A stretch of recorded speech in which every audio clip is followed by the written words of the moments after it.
So you might be wondering why there's one person holding a poster of something that looks like it could represent climate change, and then another person holding a poster of something that looks like Hamilton Deli.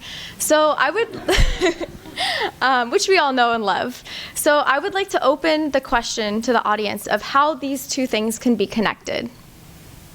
Just feel free to raise your hand. Yes.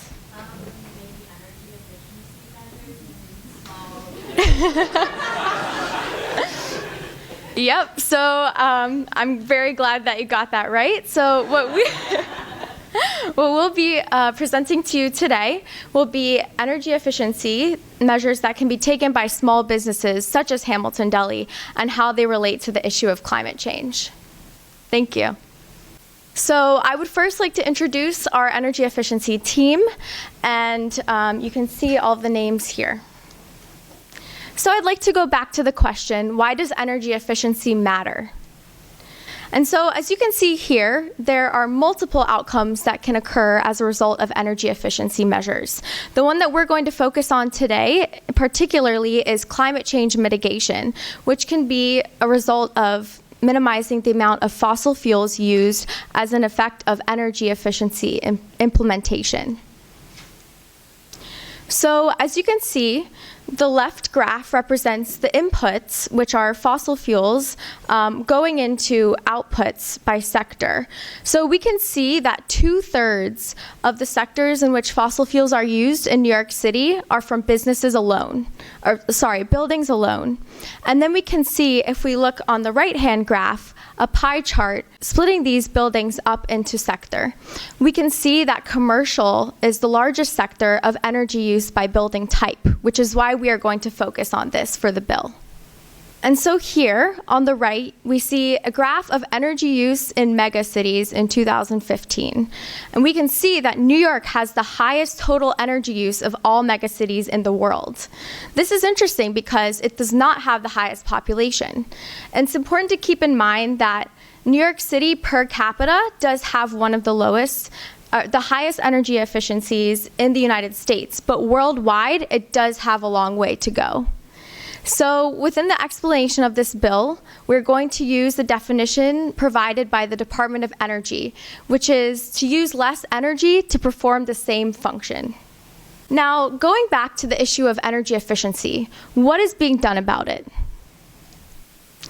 So Introduction 1515 is the bill we will be examining here, and it was introduced by Councilmember Grodenchik.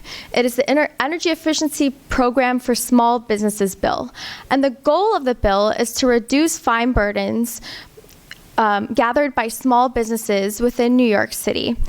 And so these businesses can use up to $3,000 worth of fines that they have accumulated over the year to use for energy efficiency measures. And as we can see over here, and as we had a poster up in the front at the beginning of our presentation, an example of what one of these businesses can look like would be like this. And this could be anything like your corner bodega or Hamilton Deli, like we discussed earlier. So how does Introduction 1515 intend to address this problem of energy efficiency?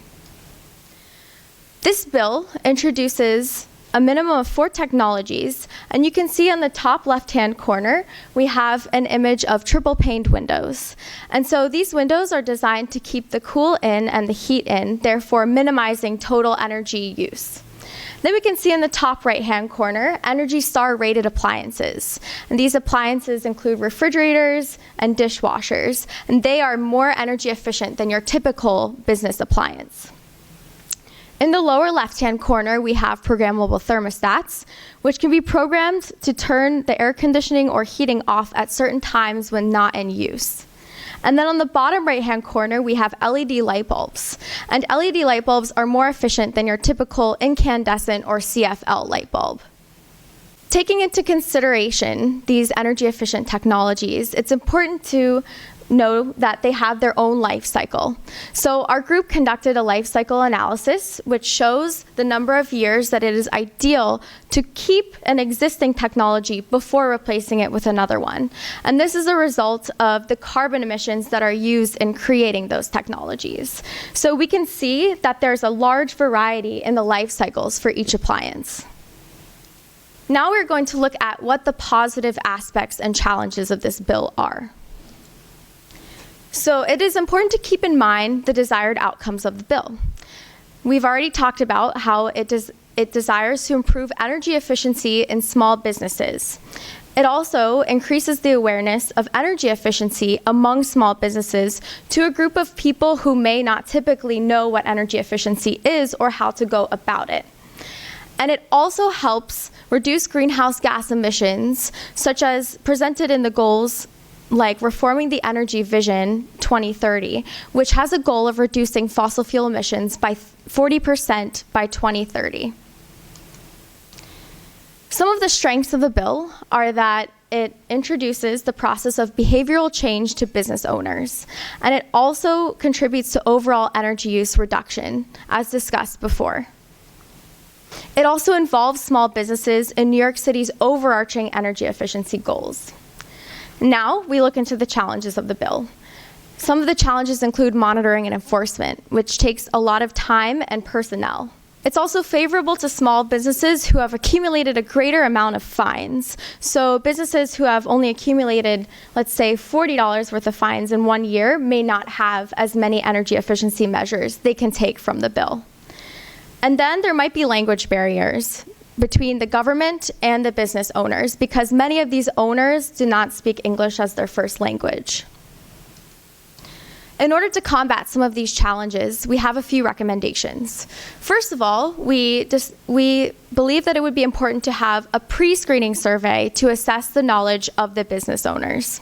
We also believe that it would be important to have energy-saving price tags, which would be introduced to business owners on a piece of paper or in some way, and they would have a dollar amount associated with them to show the amount of money per year business owners would save as a result of switching to these new appliances. During the implementation of the program, we would have self-reporting, and what that would be is businesses providing a utility statement which would show the changes in energy use throughout the year. And then after, we would have a post-year survey, which would be identical to the pre-year survey, and that would assess the change in knowledge over that 1 year. Again, I would like to thank our energy efficiency team, and I would like to thank Dr. Cohen for his work with us this semester. And we're very excited to start this new semester in analyzing more of the policy of this bill. Does anybody have any questions?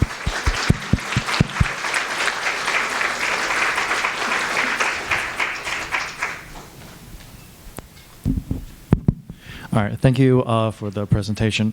Going back to the life cycle analysis that you guys had, 2 questions. One, what was the raw, like where did you guys get that? And number 2, at which point, in terms of midpoint or endpoint, did you guys, like how did you analyze the numbers here?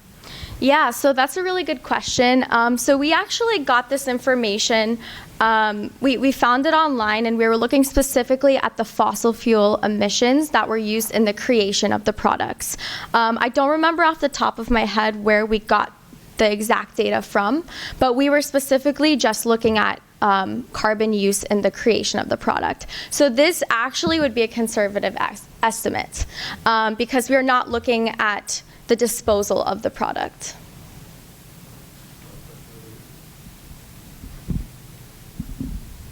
Hi, Sarah. You mentioned pre-screening surveys, and I was just wondering if you could talk more about what you're screening for and what you would do with the survey results. Yeah, so in the pre-screening surveys, basically our goal is to just have a questionnaire, and it would ask different things about energy efficiency measures that can be taken.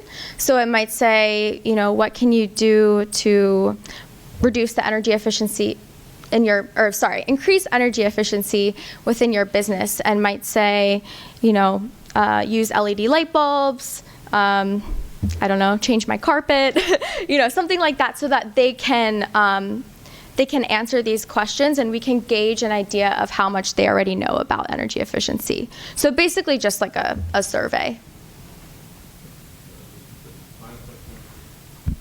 I had a question regarding compliance. So if these little bodegas are part of like a larger commercial complex, does the fine fall on them, or how does the fining work when it comes to that?